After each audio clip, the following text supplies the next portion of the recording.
Bom dia a todos e todas.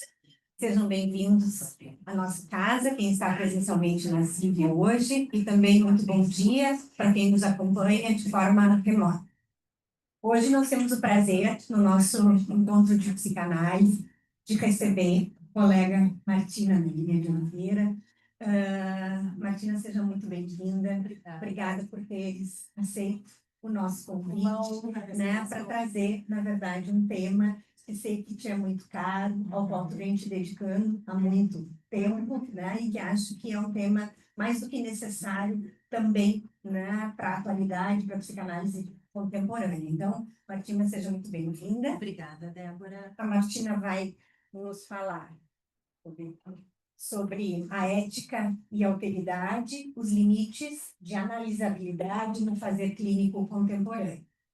A Martina vai ter um tempo de fala bem considerável, fica bem tranquila para poder, né, trazer o teu trabalho, que sei que tem uma profundidade, uma extensão significativa, mas nós vamos ter tempo para, após a fala da Martina, dialogar. Tá? Então, assim, após a fala dela, em torno, né, de 45, 50 minutos, a gente vai abrir para conversar.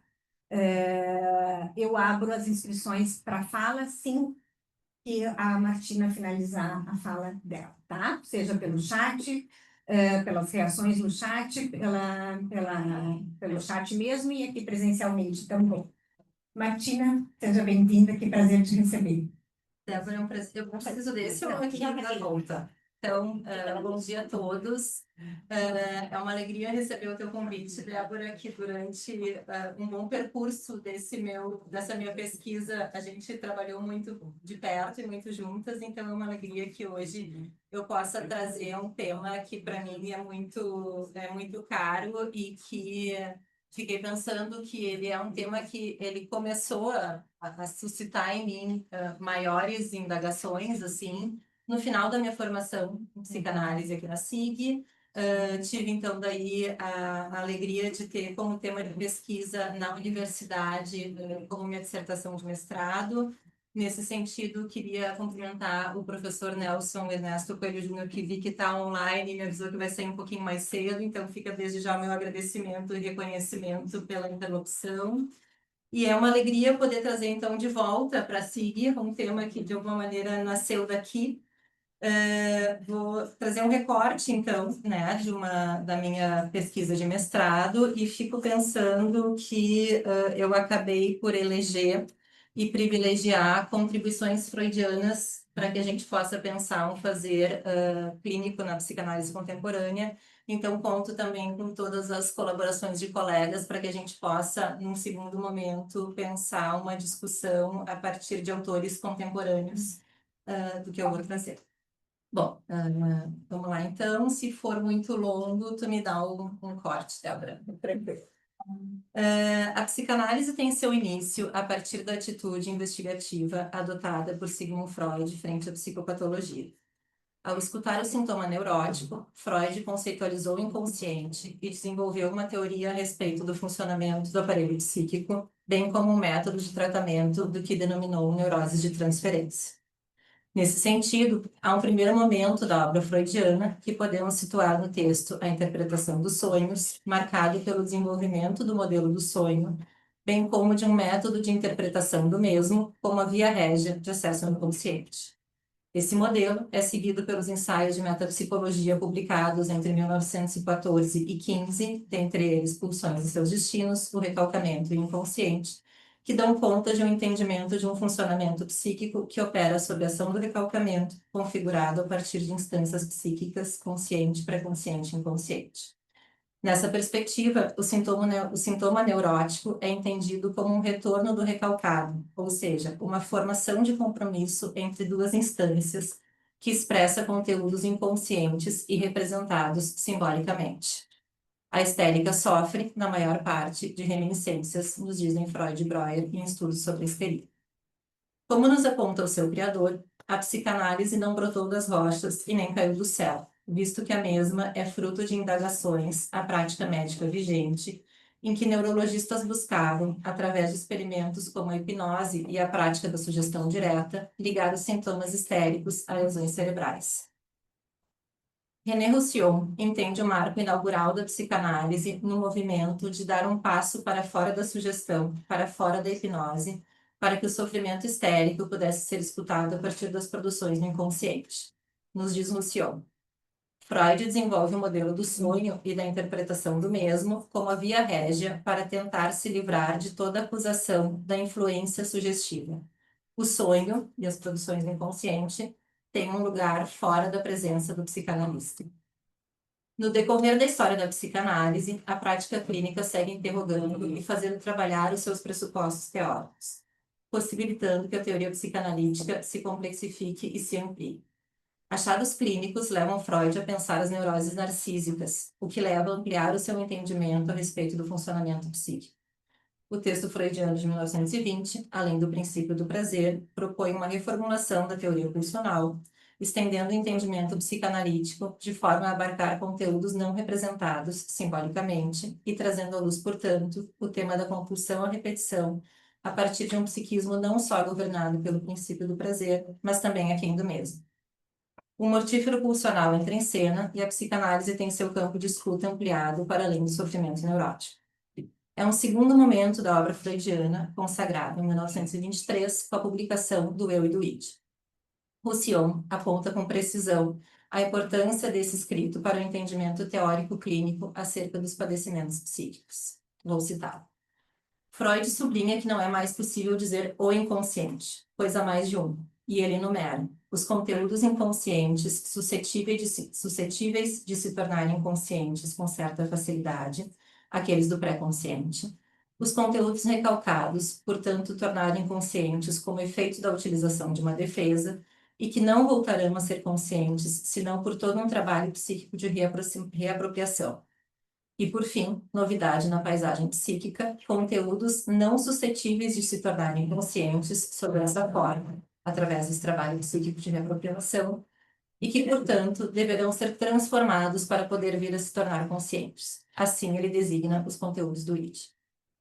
Desde então, a clínica psicanalítica vem abrindo as suas portas para sujeitos que apresentam manifestações clínicas que não necessariamente possuem uma relação simbólica entre o conteúdo recalcado e o manifesto, e tampouco apresentam alucinações, delírios ou outras manifestações características da psicose.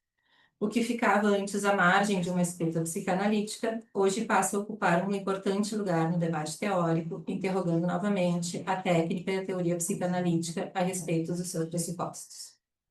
São inúmeras as produções teóricas pós-freudianas a respeito de constelações psíquicas cujas expressões clínicas assumem uma manifestação em ato, somatizações, adições, dentre outras que evidenciam falhas nas representações simbólicas. Psiquismos que apresentam uma fragilidade em metabolizar os excessos, internos e externos, aonde a força da moção pulsional da segunda tópica freudiana entra em cena, nos cenários clínicos, como forma de escoamento das intensidades não tramitadas simbolicamente. Configurações psíquicas que, na literatura psicanalítica atual, são nomeadas de diversas formas: fronteiriças, borderline, estados limite, não neurose, patologias do narcisismo, entre outras denominações que evidenciam uma pluralidade de entendimento entre psicanalistas, marcando assim a inevitável interrogação que tais casos suscitam a psicanálise contemporânea. Diante de tais expressões, a posição e o próprio fazer do analista são interrogados, visto que, nesses casos, o que era a principal atividade do analista, a interpretação da transferência e de conteúdos recalcados, torna-se apenas uma pequena parte dela. Ao analista cabe agora também conter esses atos no interior de uma cena transferencial. Tais constelações psíquicas, quando postas em análise, interrogam as fronteiras da técnica psicanalítica e, por interrogarem a atividade do analista, se encontram nos limites da analisabilidade. Trata-se de reiterar tais limites ou de torná-los porosos à alteridade e permeáveis à atualidade. Como sabemos, a psicanálise é fruto de um longo processo de desconstrução dos fundamentos da prática hipnótica. A clínica psicanalítica surge justamente ao se posicionar fora dos limites do método vigente no século XIX. no ato de criação de um dispositivo de tratamento calcado na escuta do sofrimento neurótico e na interpretação da transferência, a atividade psicanalítica se afastou da prática da sugestão e da hipnose. Mas, ao mesmo tempo, o surgimento da psicanálise carregaria em si um possível paradoxo. Tendo sua origem ao se posicionar além dos limites do campo da prática clínica vigente, não estaria também delimitando a sua fronteira, firme e estabelecida, longe da sugestão e da hipnose e o seu campo de atuação? Dito de outro modo, saindo da zona de influência da prática clínica vigente, a psicanálise não acabaria constituindo seus próprios limites, limites outros em relação àqueles com os quais ela rompeu, mas mesmo assim, limites da sua extensão clínica? Passo a explorar brevemente o Estatuto de Limite na psicanálise.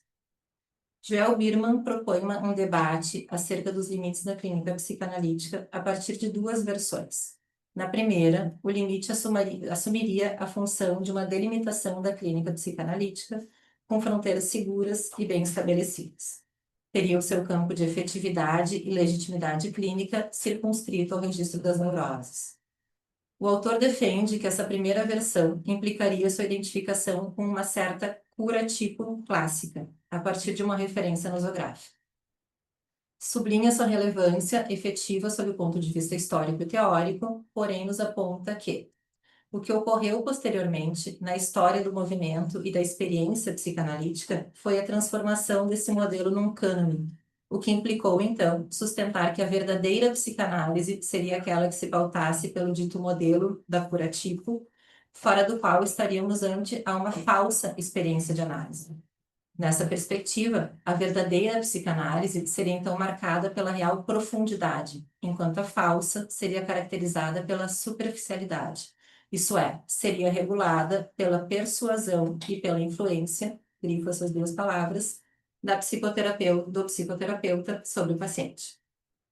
A ideia de limite aqui, então, assume a função de uma fronteira. Nesse modelo canônico, a experiência analítica é definida por critérios de ordem formal, uso do divã e associação livre por parte do analisando, em contrapartida, atenção flutuante por parte do analista.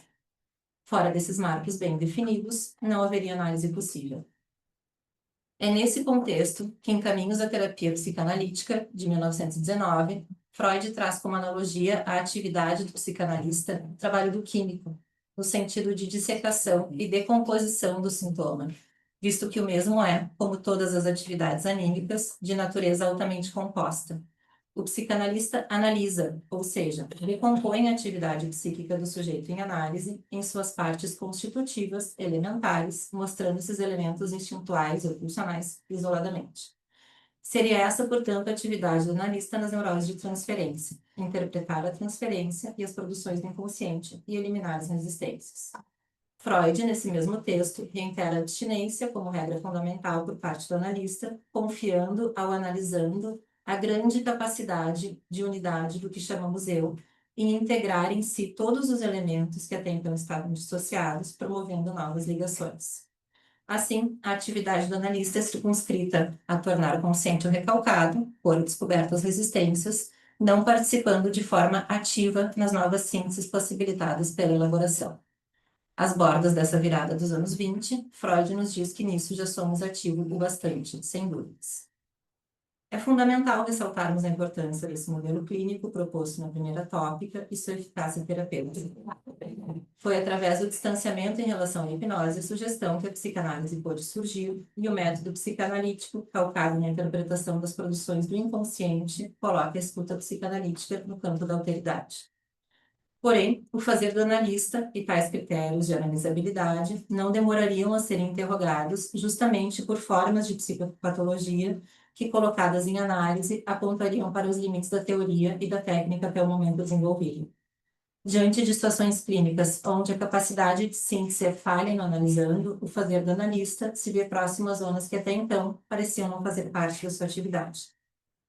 Nesse contexto, o analista vê-se necessariamente impelido a expandir as suas fronteiras da atividade para além do analisar, no sentido proposto em 1919. É o encontro dessas interrogações clínicas que a segunda versão proposta por Birman difere radicalmente da primeira. Diferente da firme delimitação de um território, O limite aqui assume a ideia de porosidade, de descontinuidade, podendo ter seu espaço expandido ou retraído, se aprofundando a uma ideia de movimento. Biermann aproxima essa segunda versão à metáfora dos confins, propostas por Jean-Bertrand Pontalis. Nela, o psicanalista francês sustenta que a psicanálise reside e se desenvolve no propósito de ir ali onde algo resiste, como se só pudesse haver psicanálise ali onde há o encontro do teste dos limites do analisado. A psicanálise, portanto, se situa nos confins em que o limite da experiência analítica se torna central. Portanto, é o confronto com os limites que possibilita que a psicanálise seja um movimento. Pontalis, assim, parece responder à questão levantada anteriormente, ao sustentar que o modo como a psicanálise se constituiu necessariamente é marcada por certa exigência de delimitação. Porém, tal exigência, em vez de ocupar-se de uma definição nosográfica de quadros clínicos, ocupa-se na instauração de um enquadro para que o objeto psicanalítico se constitua. Biermann sustenta que o que caracteriza a psicanálise como movimento é a transgressão permanente e a ultrapassagem sistemática dos limites instituídos, subvertendo o modelo teórico e o cânone da cura-tipo, buscando, assim, ir além do que estava anteriormente estabelecido no território da própria clínica psicanalítica. Assim, toma a contribuição de Pontalis, que propõe um interessante entendimento dos casos limites na psicanálise contemporânea. Sugere que os mesmos, para além da sua especificidade metapsicológica, proporcionam ao analista uma confrontação cada vez mais inevitável na atualidade, visto que ao aproximar-se de um estado limite na experiência clínica, ele vê efetivamente o conjunto da sua atividade teórica e prática questionado e desafiado. Assim, um estado limite está sempre subjacente a toda situação clínica, não podendo ser considerado uma situação excepcional. A psicanalista francesa Dominique Suchet aponta que nessas situações limites da prática clínica, o analista percebe uma necessidade interna de encontrar outros marcos teóricos, diferentes daqueles que ele habitualmente tem como referência. Afirma que se impõem momentos de criatividade que levam a encontrar outras palavras ou outros conceitos para representar a situação. Visto que o trabalho analítico em tais situações limíticas muitas vezes não tem como partir dos conteúdos representados, pois no lugar do sonho, no retorno do recalcário da fantasia, é o ato que ocupa o lugar central, o enquadre clássico é posto em xeque. Toda a questão da atividade do analista que é problematizada nos tratamentos de pacientes cujas manifestações encontram-se também além do princípio do prazer. Frente a situações em que a interpretação clássica não alcança, qual é o lugar ético possível de se ocupar? É evidente que tais inquietações acerca desse fazer já cometiam Freud, que propõe um modelo da segunda tópica psíquica em função desses impasses clínicos, confrontando-os com o campo que parecia ter suas fronteiras bem delimitadas.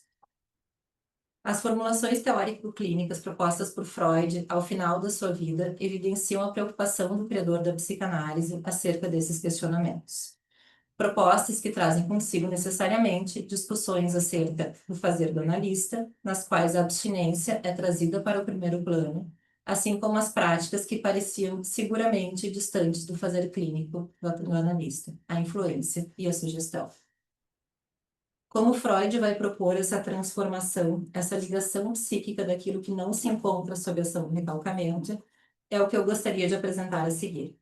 Partindo da afirmação de Roussillon e André Green acerca da importância da teoria freudiana para o fazer clínico na contemporaneidade, ouso, nesse momento, fazer uma leitura das propostas freudianas a partir de autores contemporâneos. Assim, me aventuro a tomar essas propostas freudianas como herdeiras de psicanalistas contemporâneos, conforme propõe o filósofo George Agamben ao falar sobre o que é o contemporâneo. Ele nos diz: é como se aquela invisível luz, que é o escuro do presente, projetasse a sua sombra sobre o passado, e esse, tocado por esse faixo de sombra, adquirisse a capacidade de responder às trevas do agora.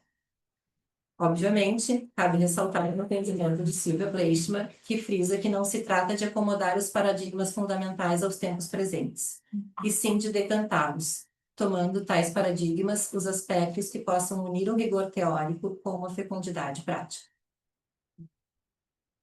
Construções na Análise é um dos poucos textos que Freud dedica à técnica psicanalítica após a formulação do segundo modelo da tópica psíquica.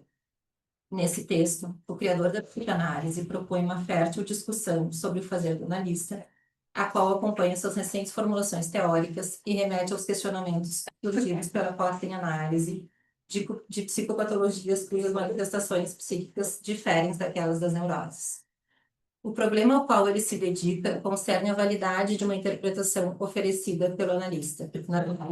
Nas palavras dele, cara, eu ganho, coroa, você perde, que é a marca da ampla discussão acerca do fazer do analista, sobretudo sobre o prisma da alteridade e, por assim dizer, da ética em psicanálise.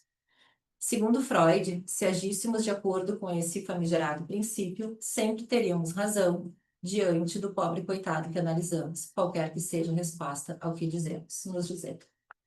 Freud inicia seu texto sublinhando que o trabalho analítico é composto por duas partes, cada qual com distintas funções e regras fundamentais. Ao analisando, cabe comunicar ao analista o que lhe vier à mente, a regra fundamental da associação livre. Já o analista, cabe a tarefa de adivinhar, palavras dele, adivinhar, ou melhor, construir o que foi esquecido, com base nos indícios deixados pelo analisando. Todos sabemos que o analisando deve ser levado a se recordar de uma coisa vivida e recalcada por ele. E as pré-condições dinâmicas desse processo são tão interessantes que a outra parte do trabalho, a realização do analista, fica em segundo plano diante disso. De forma implícita, a relação assimétrica está colocada e as distintas partes têm as suas atividades em uma relação de suplementariedade. O material de que se vale o analista para construir algo que leve o analisando a recordar de uma coisa vivida está, segundo Freud, sob a ação de um recalcamento psíquico. Freud diferencia o trabalho do analista do trabalho do arqueólogo, visto que a pré-história que o analista procura levantar encontra-se preservada, como em Pompeia. O trabalho de construção, nesse sentido, seria o de viabilizar a rememoração, ou melhor, retomar o fio das associações que aludem a uma época esquecida, mas conhecida pelo analisando, visto que se trata sobre da ação do recalcamento. Nessa perspectiva, para que algo se torne consciente, nos diz Freud em O Ego e o Id, é necessário que haja, ou melhor, que seja retomada, a ligação com a representação verbal correspondente. Essas representações verbais são resíduos de memória e, como todos os resíduos mnemônicos, podem voltar a ser conscientes, nos dizer. Para além do sim ou do não do analisando, o que confere aqui convicção à construção do analista é seu efeito de gerar novas associações e lembranças que complementariam e ampliariam a construção.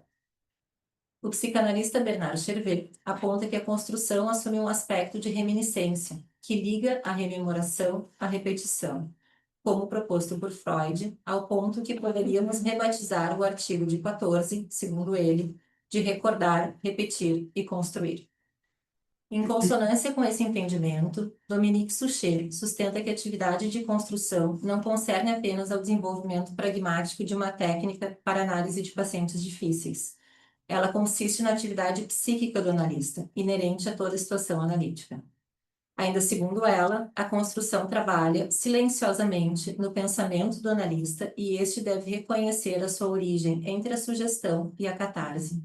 Assim, a construção assume uma dimensão pulsional, visto que urge ser feita. Freud inicia a segunda parte do texto de Construções na Análise, afirmando que a construção se coloca como um trabalho prévio à rememoração do analisando. Trabalho prévio, não no sentido de ser anterior a uma etapa seguinte, mas no sentido de complementariedade das distintas posições do analista e do analisando.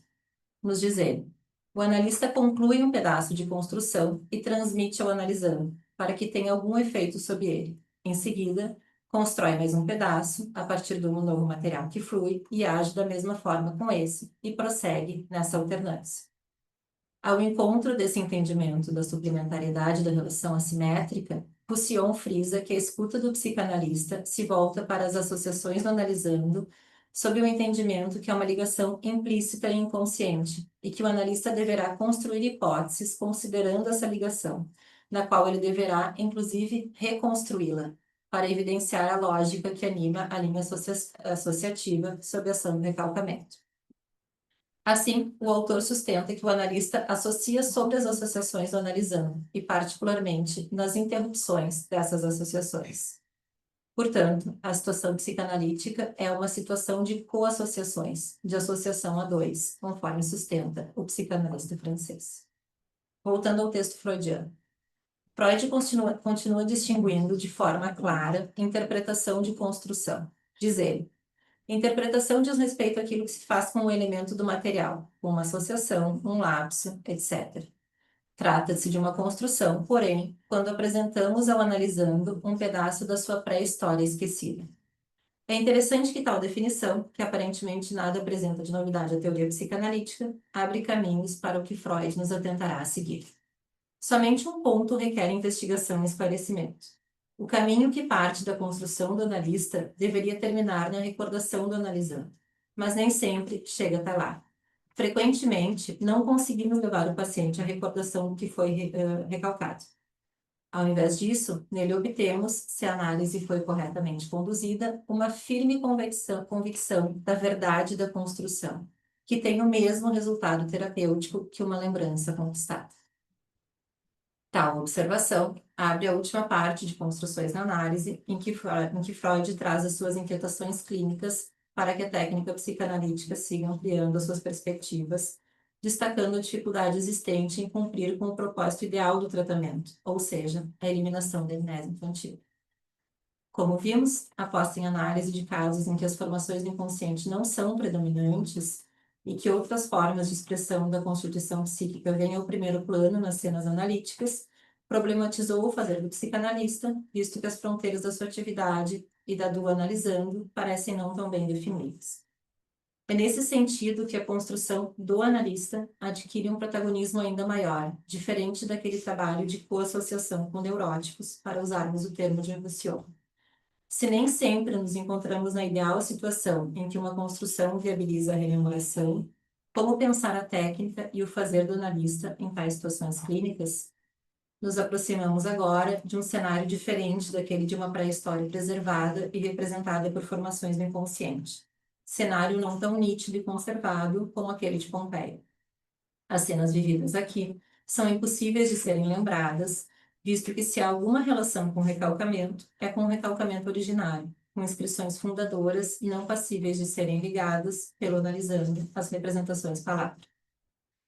Sendo do entendimento de psicanalistas da nossa atualidade que na construção se trata de um trabalho de apropriação subjetiva, de simbolização e de ligação funcional, como comentarei adiante, o analista se encontra em seu fazer um tensionamento ético sob o prisma da alteridade. Tal cenário aproxima a construção do perigo da prática sugestiva e complexifica a discussão a partir da ética. Visto que a posição de assimetria traz em si uma suplementariedade dos trabalhos do analista e do analisando, estariam esses quadros clínicos no limite da alteridade? A história de uma neurose infantil, o Homem dos Lobos, foi um caso paradigmático interrogante da técnica psicanalítica aplicada às neuroses de transferência. Nesse momento, eu abro um breve parênteses para tecer algumas considerações acerca desse estado limite do fazer psicanalítico, como uma ilustração da observação que Freud faz na abertura da terceira parte do texto de 37. A intenção aqui é tomarmos um recorte da discussão clínica como o estado limite desse fazer clínico.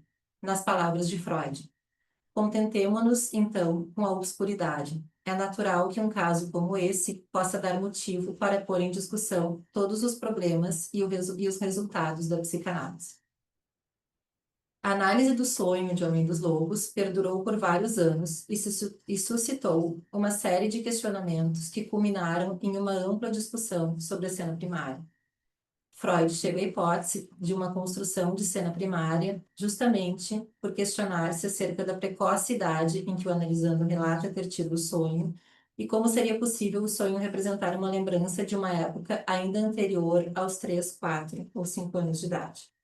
Além disso, toma a persistente sensação de realidade como o apontamento de uma suposta cena vivenciada, porém desconhecida. Freud reúne os fragmentos obtidos ao longo da análise para então anunciar aos seus leitores que o processo chegou a um ponto limite, em que a atividade do analista se distancia daquela comparada à atividade do químico ou ainda do trabalho prévio à rememoração do analisando, conforme sustentado em 37. Diz ele: neste ponto, vejo-me obrigado a abandonar o apoio fornecido pelo curso de análise. E é então que apresenta a construção de uma cena primária, cena que teria sido ativada pelo sonho. Considero importante frisar o que consta entre parênteses. Evito propositalmente a palavra recordação. E os comentários que seguem. Diz ele: quero dizer que cenas como a do meu paciente, de um período tão antigo e com tal conteúdo, e que possuem tal importância para a história do caso, em geral não são reproduzidas como lembranças, mas têm de ser gradual e laboriosamente adivinhadas, construídas a partir de uma soma de indícios. Não sou de opinião que estas cenas tenham de ser fantasias necessariamente, porque não retornam como lembranças. Parece-me ser de absoluta equivalência à lembrança o fato de que elas sejam substituídas por sonhos cuja análise leva regularmente à mesma cena, e que reproduzam cada fragmento de seu conteúdo em incansável remodelação. Estamos aqui diante do que Freud, no texto de 37, trará como uma importante observação. Nem sempre a construção oferecida pelo analista conduz a uma rememoração da história do analisando. Esse é o paradigma clínico que introduz um entendimento acerca do recurso da construção como uma ampliação da técnica, diferente daquele trabalhado na primeira metade do texto de Construções em Análise.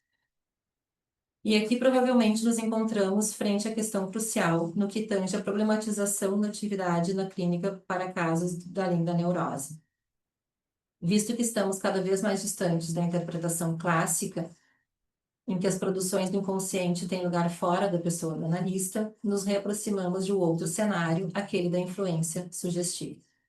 Nesse trabalho de construção de uma cena primária, que se deu a partir do sonho relatado, a sugestão retoma a discussão, se é que alguma vez de fato ela se distanciou. Diz Freud. E a convicção do analisando quanto à cena primária pode ser consequência da sugestão, para a qual ainda se procura um papel no jogo de forças do tratamento analítico. A psicanalista francesa Dominique Suchet sustenta que a construção da cena primária, na análise do Homem dos Lobos, adquire o mesmo estatuto do sonho dos lobos, visto que dá forma aos traços minêmicos da sexualidade infantil, ao mesmo tempo que os organiza. Como aponta Suchet, a construção oferecida pelo analista reconstrói a cena que ela mesma organiza em suas características tópicas e temporais, e provoca a emergência do fantasma individual que a provoca. Ainda sustenta que o historial clínico permite formalizar a ideia de que a construção oferecida por Freud só pôde ocorrer ao contemplar em sua escuta duas vias: a histórica e a estrutural, a endógena e a externa, a herdada ou adquirida, realista ou não. Ou seja, aquela da verdade factual, detalhada e cronológica na cena primitiva, e aquela do fantasma, elaborada no sonho do Homem dos Lobos. Assim, Suchet defende que, contemplando essas duas direções, da verdade factual e fantasmática, a construção da análise permite o surgimento de uma terceira via, que só pode se dar no pré-coup, a do mito histórico dos fantasmas originados. Sendo assim, quais são os limites éticos nesse trabalho de transformação de conteúdos que não alcançaram uma representação simbólica? Roussillon aponta que a sombra do psicanalista recai sobre o tratamento. Ele está inevitavelmente comprometido no trabalho de transformação desses conteúdos. A sugestão é inevitável, a influência do objeto é necessária ao trabalho psíquico. Nas breves notas intituladas Conclusões, Ideias e Problemas, de 1938, Freud afirma que as experiências mais remotas que tendem a se repetir em análise são governadas pelo processo primário, e a explicação que ele nos dá é bem objetiva. Diz ele: explicação, fraqueza de síntese. A construção, vista por esse ângulo, é um processo de ligação psíquica no qual o analista se vê ainda mais profundamente implicado. Via transferência, também se torna necessário, em tais situações, sustentar essa capacidade de síntese que está desfalecente no sujeito.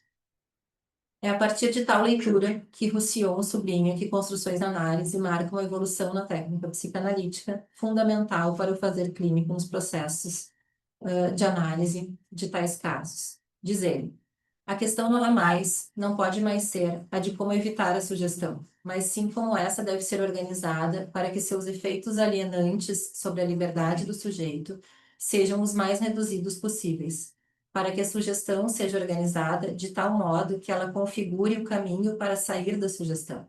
Aqui está a forma atual da questão, aquela com a qual a psicanálise contemporânea deve se debater. Em Construções da Análise, Freud afirma que lhe intrigava o fato de que o efeito da comunicação da construção em alguns pacientes não era a rememoração, mas a produção de rememorações supernítidas, as quais poderíamos, inclusive, chamar de alucinações, em caso que não se tratavam, obviamente, de uma psicose. Assim, Freud constrói a seguinte hipótese. Talvez seja uma característica geral da alucinação, até agora não devidamente apreciada, que nela retorne algo vivido da infância e depois esquecido, algo que a criança viu ou escutou num tempo em que mal podia falar. Tal apontamento abre perspectivas para uma fundamentação metapsicológica acerca dos processos de simbolização e análise. Roussillon destaca ainda que tais experiências emergem como restos de experiências arcaicas que não alcançaram a representação palavra e, por esse motivo, não tomaram a forma de uma experiência subjetiva. Nessa perspectiva, a alucinação consistiria na irrupção de vestígios arqueológicos de um recalcamento originário, algo da história do analisando que emerge não como lembrança, mas como percepção. Assim, visto que o que retorna não se dá pela via da rememoração, mas por uma atualização alucinatória, Roussillon ainda frisa que a explicação dada por Freud, aquela a respeito da fraqueza de síntese, explicita claramente o que se dá nesses contextos clínicos é uma compulsão à repetição, que mesmo não sendo novidade na teoria freudiana, traz uma formulação clara de que se repete aquilo que não se pode ou não se pôde integrar à vida psíquica. Se trata de uma compulsão à representação, nos diz o analista francês. Nesse sentido, Dominique Suchet sustenta que em um processo de análise, a construção segue um percurso cujo ritmo vai revelar a história que será restituída quando reconstrói no presente o passado que a engendrou. Dito de outro modo, é um processo que obedece a uma lei específica da temporalidade psíquica, ou a posteriori. Ao encontro desse entendimento, Roussillon afirma que a alucinação se transfere no presente perceptivo. Alucinação e percepção não se opõem, elas se combinam, nestes casos, para formarem um processo particular da transferência, quando se tenta atualizar uma experiência arcaica. Roussillon frisa que o que difere tais situações transferenciais da hipnose é, obviamente, o trabalho com a transferência, pois ele integra o retorno alucinatório da experiência não integrada às experiências do presente. Suchet entende ainda que a atividade de construção segue fiel ao modelo de funcionamento psíquico proposto pela psicanálise desde a teoria do apoio, modelo presente desde o início da descoberta freudiana e que acompanha a teoria psicanalítica a cada avanço metapsicológico. Um modelo que possibilita a emergência de uma terceira via entre o que vem do exterior, do objeto, e o que se passa no interior, entre a realidade factual e alguma coisa que vem do exterior e necessariamente impõe uma atividade fantasmática, aponta a autora. Ainda segundo ela, a construção é uma representação de espera gerada no analista a partir das suas próprias associações, efeito da escuta do seu analisando. Ao encontro que propõe Suchet, cabe mais uma vez enlaçarmos as propostas contidas em Construções na Análise com aquelas pequenas anotações de conclusões, ideias e problemas, em que Freud explora acerca das inibições intelectuais e as relaciona à inibição do onanismo infantil. Diz ele: sempre falta algo para a descarga e a satisfação plenas, sempre esperando alguma coisa que não vinha. Essa parte que falta, a reação do organismo, manifesta-se em equivalentes de outros âmbitos, em ausências, irrupções de risada, choro e talvez algumas outras coisas mais. A sexualidade infantil fixou novamente aqui um modelo. Se tomarmos as propostas contidas em Construções na Análise em face às situações limites, marcadas justamente por uma falha dessas representações simbólicas, qual seria a atividade do analista e ainda qual o lugar possível que ele pode ocupar numa cena transferencial que remete a situações tão arcaicas, visto que o mesmo não é o objeto primário, o Sion ressalta que as proposições de Freud, no final da sua obra, apontam para a seguinte questão: a quais condições as primeiras experiências, aquelas em que a marca psíquica se efetuou em um tempo que precede a organização psíquica sobre a primazia da linguagem verbal, poderão ser posteriormente integradas no curso dos eventos psíquicos? Suchet recoloca a questão interrogante da psicanálise contemporânea, já contida no texto freudiano. Em situações nos limites, como é possível se certificar de não cair no risco da sugestão ao oferecer uma construção ao analisando? Porém, a psicanalista acrescenta mais uma problemática ao atentar para o risco de que a construção possa levar a uma banalização, ao oferecer uma cena ou um fantasma originário um tanto quanto distante da singularidade de cada analisando. A resposta a esse duplo risco, formulada pela psicanalista, é de que o fantasma originário possa, mediante um trabalho psíquico, se reinventar na singularidade dos significantes pessoais de sexualidade infantil, seguindo o mesmo movimento de criação na realidade psíquica. Diz ela: o material trazido à memória pela comunicação da construção não é novo. Ele já é conhecido do paciente e do analista, mas ele revém, sob a forma de uma nova inscrição psíquica que, via transferência, reanima os traços da sexualidade infantil. É através desse processo que ela pode descartar a sugestão.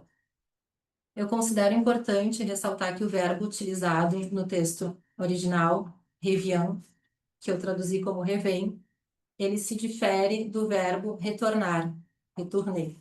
Embora não seja um verbo usualmente utilizado na língua portuguesa, considero importante mantê-lo aqui justamente por não se tratar de um retorno do recalcado, visto que se trata do que não é mediado simbolicamente. Tal verbo parece melhor descrever dinamicamente a força da moção pulsional proposta por Freud em oposição à representação psíquica. Além de Dominique Suchet, outros psicanalistas francófonos utilizam o mesmo verbo ao se referirem a situações clínicas como as aqui trabalhadas. Como, por exemplo, Michel Demuzin, que trabalha esse cenário psíquico de forma bastante interessante ao propor diferenciar formas de repetições a partir do mesmo e do idêntico, trazendo aqui, de forma bastante resumida, repetições mediadas pelo princípio do prazer e repetições aquém do mesmo, que demandam ainda uma forma de inscrição psíquica. Se pertinente, retomamos na discussão logo mais. Suchet sublinha ainda que é a análise da transferência que permite instalar a temporalidade em a pré-culpa.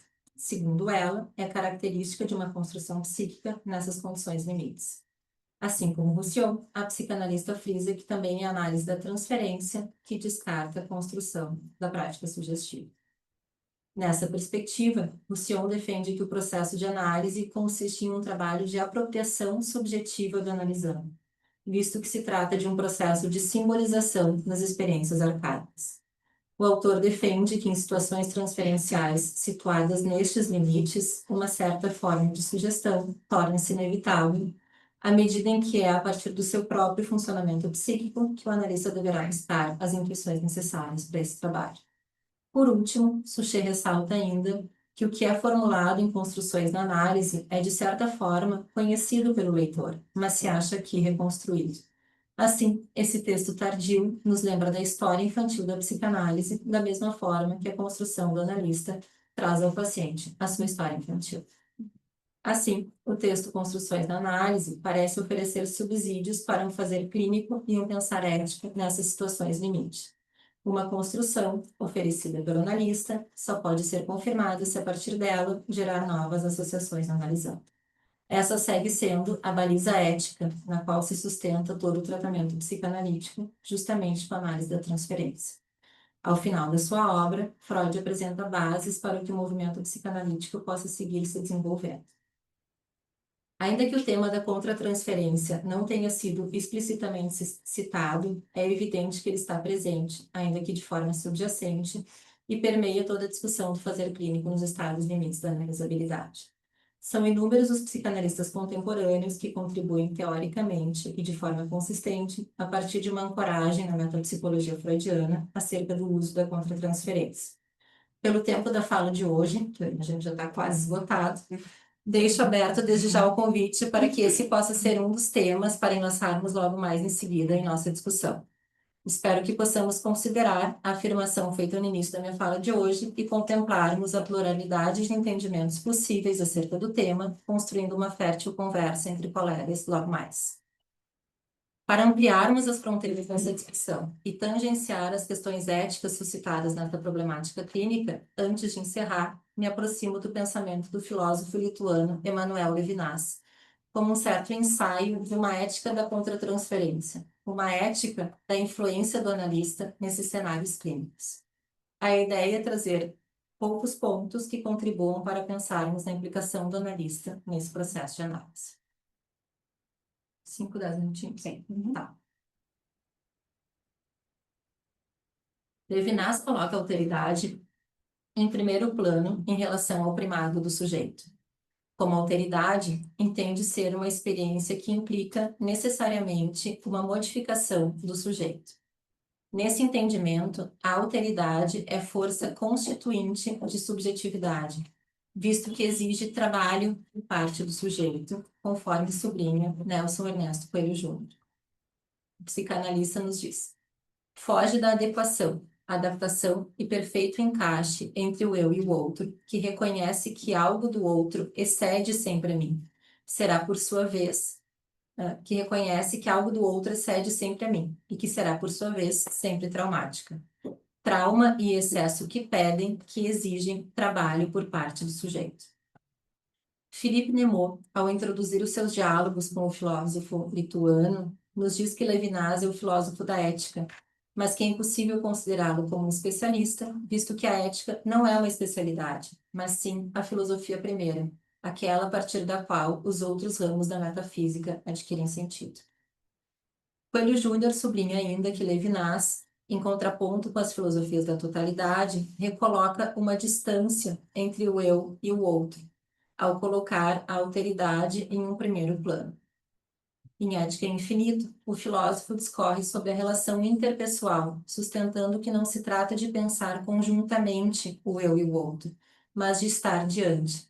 A verdadeira união ou a verdadeira junção não é uma junção de síntese, mas uma junção do frente a frente. É dessa forma que o tema da intersubjetividade assume lugar no debate ético e também no processo de subjetivação. Assim, Levinas propõe que a responsabilidade perante o outro seja articulada no âmbito da ética e da subjetividade. Diz ele: falo da responsabilidade como da estrutura essencial, primeira, fundamental da subjetividade. É na ética entendida como responsabilidade que se dá o próprio nó do subjetivo.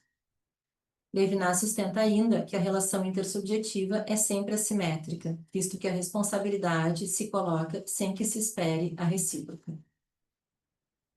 Nelson Ernesto Coelho Júnior sublinha ainda que essa forma de pensamento pode ser contemplada na clássica oposição entre Ulisses e Abraão, no entendimento de que Abraão deixa sua pátria em busca do desconhecido, ao contrário de Ulisses, que termina por retomar a sua Ítaca.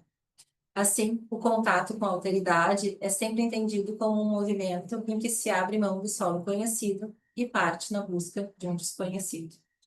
Dessa forma, Levinas sustenta que a subjetividade não é para si, ela é mais uma vez, inicialmente, para o outro.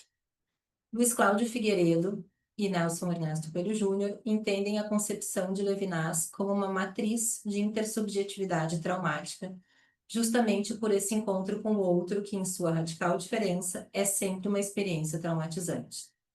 Nesse contexto, em uma relação intersubjetiva, sempre rompe a necessidade de trabalho a ser feito a partir da alteridade que produz fraturas, pelo inevitável impacto da não adaptação plena, da impossibilidade de adequação.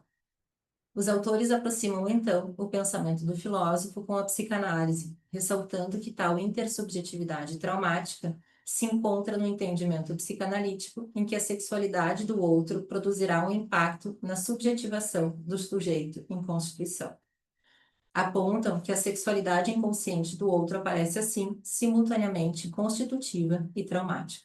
E, por fim, apontam para essa matriz de intersubjetividade também nas situações da análise. Dizem os autores. Uma relação intersubjetiva para Levinas implica necessariamente em um certo deslocamento, em uma certa cisão ou modificação na experiência subjetiva, seja em sua constituição primeira, seja em subjetividades já constituídas, mas em processo de reconstituição, como ocorre, por exemplo, em uma psicanálise. Finalizando, tais propostas, de certa maneira, parecem responder eticamente às relações limites que procurei trazer aqui.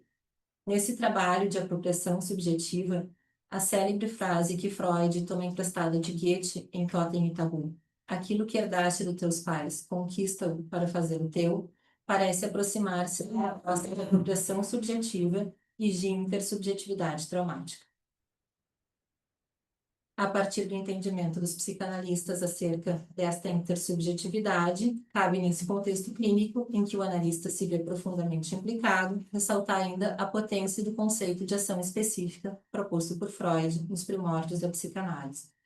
Tal conceito visa contemplar uma possibilidade de trabalho de transformação e ligação funcional, como possível destino da propensão à descarga motora, em que a resposta do outro está profundamente implicada. Obrigada, Martina.